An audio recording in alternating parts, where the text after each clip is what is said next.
Onde é que tu tinha parado? No Webtoon? No Webtoon eu nem comecei. Como não? Webtoon não. Ah, tu só viu o anime? Eu só vi o anime. Bem-vindos ao Casca de Nós! E aí, tu viu The God of High School? Eu vi alguns episódios, mas não cheguei a terminar. E o que tu achou? Bom, eu achei uma merda. É disso que vamos falar. The God of High School é um dos webtoons mais lidos da plataforma, tendo até uma adaptação para anime que eu irei mencionar, eu irei até comparar no final do vídeo, né?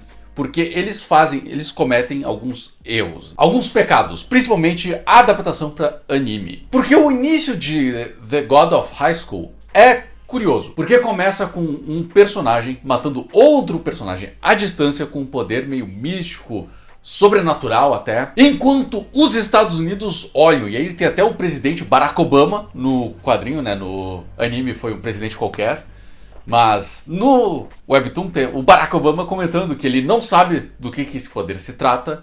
Então é um poder que aparentemente é oculto pro resto do mundo. E é assim que a história começa. Não começa apresentando o personagem, não começa com o plot, começa simplesmente com uma demonstração de poder por um personagem que não sabe se é o vilão, se é o herói, se é um personagem secundário. A gente simplesmente não sabe. E aí corta pro nosso protagonista Morijin. Observem também que teve muito quadro pra pouca coisa, né? Ele não diz absolutamente nada com essa sequência. E até mesmo com o Morijin, o nosso protagonista. Nós encontramos eles derrotando um cara que as pessoas em volta dizem que era forte, né? A gente não sabe se ele era forte porque ele foi derrotado. E aí tem um monólogo, né? O Morijin se apresentando pra nós, um monólogo na cabeça, dizendo de que o avô dele treinou ele com taekwondo, e aí isso faz com que ele seja muito forte, que ele consegue ver os ataques dos outros em câmera lenta. E aí nos é apresentado um placar, né? Então ele teve quase 300 lutas e nunca perdeu, teve 2 empates. E é engraçado porque esses empates nunca nem sequer são apresentados na história, né? Eles simplesmente estão ali. O placar não quer dizer absolutamente nada, a gente não sabe o quão forte o protagonista realmente é, simplesmente porque ele diz: olha, eu sou forte porque eu derrotei X pessoas, sabe? Isso é nada, é o mesmo que nada. Apesar desse início conturbado, esse início bem fraco, o próximo episódio do Webtoon é muito interessante, é muito bom. É ali onde começa a promessa de que o que você está lendo vale a pena. E é nos apresentado um outro personagem, o Dewey Han, e a gente observa que ele trabalha muito, que ele está arrecadando dinheiro para um amigo que está passando por um tratamento, a gente não sabe se é câncer, a gente não sabe se é algum outro tipo de doença, mas é um amigo próximo dele que está prestes a morrer e ele precisa de dinheiro para uma cirurgia, para algum tipo de tratamento.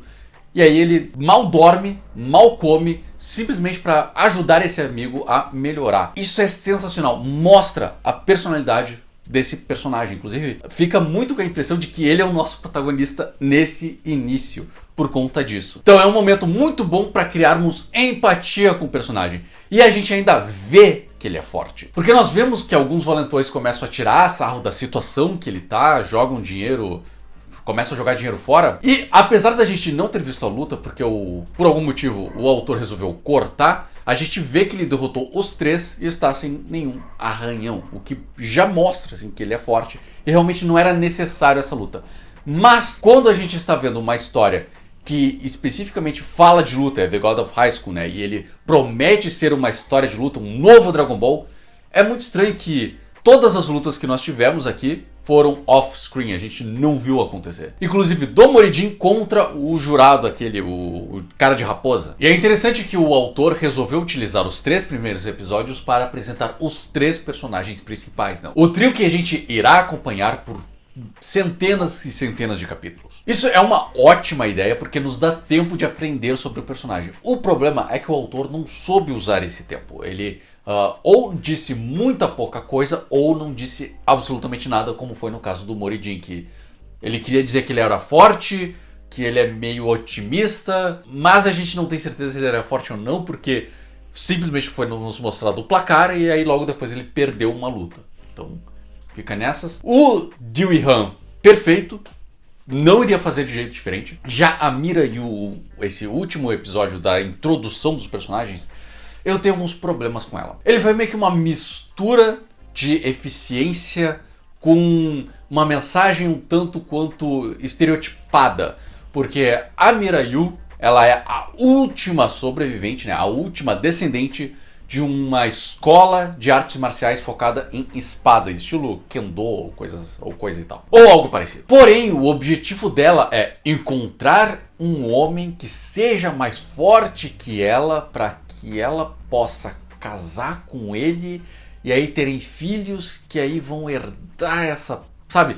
Não faz o menor sentido. Tipo, ele vê a personagem mais como... Bom, tem que ter uma personagem feminina, então eu vou fazer aqui um estereótipo de mulher qualquer, assim. Ela é meio fofa, mas é assustadora porque ela é uma mulher forte e mulheres fortes são assustadoras. E o objetivo dela é achar um macho. Então, ao invés de querer ser a melhor e provar pro resto das pessoas de que ela é capaz de herdar a escola e até de se sobressair sobre seus antepassados. Mas não temos isso. Ela tá procurando um homem pra ter filhos com ele. E aí entra no episódio do casamento. E aí, o que tu achou do episódio do casamento?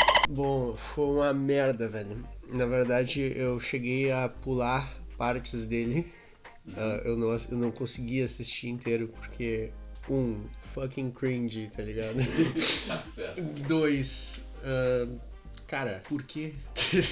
Veio do nada, tá ligado?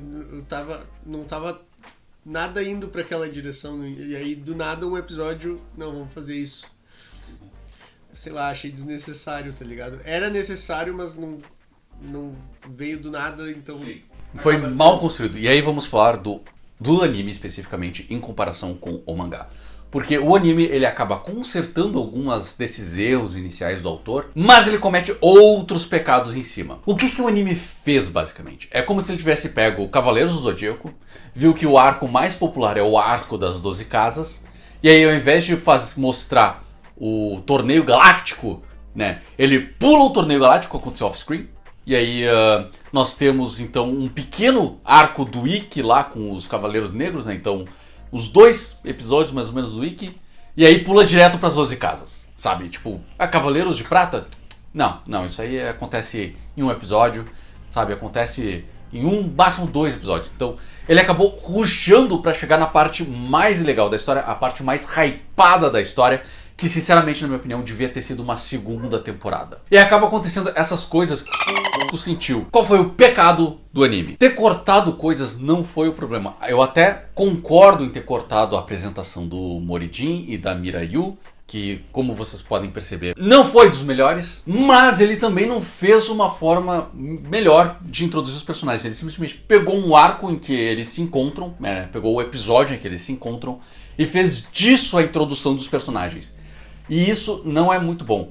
É melhor porque eles acabam aparecendo o personagem melhor, porque eles estão no meio de uma ação, no meio de uma crise. E a gente conhece personagens pela crise, né? Então, se tu quer saber quem a pessoa realmente é, quem o seu personagem realmente é, coloca ele numa situação de crise, porque aí aparece. Que aí ressalta a personalidade dele. E é isso que o anime tentou fazer, mas não fez muito bem. E aí entramos no que é o forte de The God of High School, que são os personagens. Apesar desse início fraco do autor, ele acaba melhorando. O legal de acompanharmos o webtoon do The God of High School é que vamos acompanhando também o crescimento do autor como escritor. Numa entrevista antes do anime ter saído, ele até comentou de que ele se inspirou muito em Street Fighter para fazer o webtoon. Ele criou uma história que envolvesse personagens interessantes e colocasse ele em situações legais para eles lutarem, né? Em situações de conflito físico direto. E isso ele faz extremamente bem, o que o anime acaba não fazendo tão bem. Porque o que acontece? Pulando certas coisas, principalmente as lutas, tu tira totalmente o charme dessa história, que é tu conhecer os personagens através do combate. Então, é o clássico de eles começam a lutar, a gente aprende sobre o passado do oponente, ou até a gente aprende sobre o passado do oponente e começam a lutar, dependendo de quem for o adversário, né? E aí o conflito moral acaba surgindo disso. Tem personagens que querem provar alguma coisa, e a gente cria-se empatia com esses outros personagens. O que acaba acontecendo é que a gente não torce para que ele perca. A gente fica em conflito. Nós mesmos, os leitores, acabamos ficando em conflito porque nós não queremos ver ele perdendo, nós até queremos ver o sonho dele se realizando, né, desses personagens. E aí é que ele acaba sendo meio Dragon Ball no sentido de que eles entregam um pouco dos personagens, eles acabam participando do grupo principal de personagens. Então o que carrega essa história não são apenas as lutas dinâmicas, como é no caso do anime, mas os dramas pessoais de cada um dos personagens, o que não temos no anime. E aí o que acontece? O anime acaba sendo essa casca vazia, em que a gente apenas vê lutas legais e nada mais. Felizmente, o autor melhora tanto na sua narrativa que ele até comenta que quando ele começou a história ele já tinha um final planejado, entretanto ele teve que mudar porque esse final não fazia mais sentido para a história, não fazia mais sentido narrativo, o que demonstra a evolução dele como escritor, como autor. E ele inclusive chega a dar uma de Oda no finalzinho, em que ele pega personagens que antes eram apenas estereótipos, como por exemplo as enfermeiras que aparecem logo na primeira temporada, vocês assistiram, né? As enfermeiras que curam os personagens, que elas nem sequer curam, né? Simplesmente observam ali como é que as nanomáquinas funcionam dentro do corpo e se eles estão tudo legal, né? Mas ele acaba utilizando esses personagens e cria um drama moral, um drama psicológico até, para esses personagens, o que é genial, é sensacional. Então, a diferença entre o Webtoon e o anime é que o Webtoon ao menos tem a decência de se aprofundar nos personagens. Então, tu não vai ler The God of High School pela história, porque é lutinha. Tu não vai ler pelo mundo, que apesar de ser bem interessante, não é o foco do negócio. Tu vai ler pelos personagens, que é realmente a parte mais legal de ler The God of High School.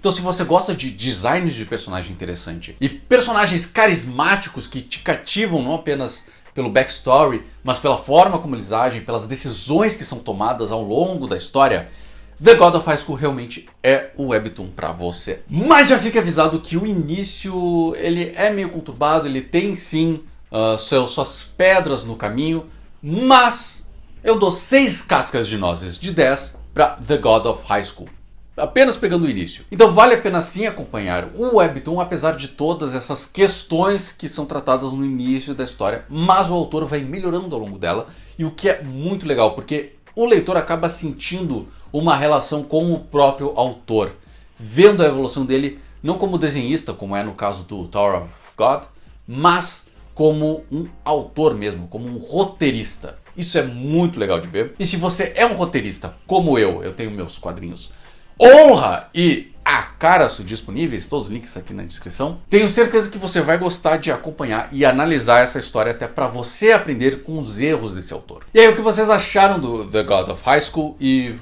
o que você achou deste vídeo aqui? É que God of High School, na verdade, a minha opinião sobre God of High School continua a mesma, assim, tipo, por mais que seja interessante ver um autor melhorando, também seria interessante ver ele voltando atrás e arrumando a cagada que ele fez, tá ligado?